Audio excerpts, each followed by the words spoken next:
Hi, I'm Benny and welcome to Valvoline Tech Talks.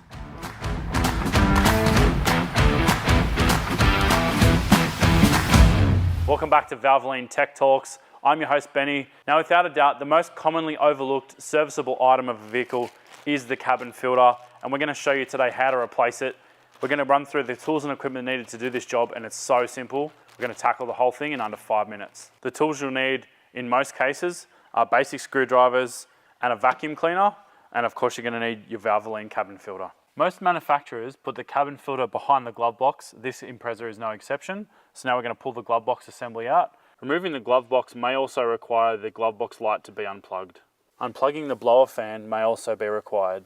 Once the wiring harness is tucked away, simply unclip the cover and remove the filter. This is an example of an extremely bad cabin filter. This genuinely just came out of that car, and I haven't actually seen one this bad before. So yeah, a good reminder to change your filter, because anything that's pulling through this is actually going to make the air conditioning and heating system work inefficiently. So a new clean filter will definitely make your aircon system work as efficiently as possible, especially in the current summer heat. Now we're going to suck the box out with a vac and put the new filter in. Once the cabin filter and cover are reinstalled, reattach your wiring, reinstall your glove box, and you're done. Well, there you have it. A cabin filter done in under 5 minutes. It's going to make your in-car experience much nicer. For videos like this and more, check out the Valvoline socials.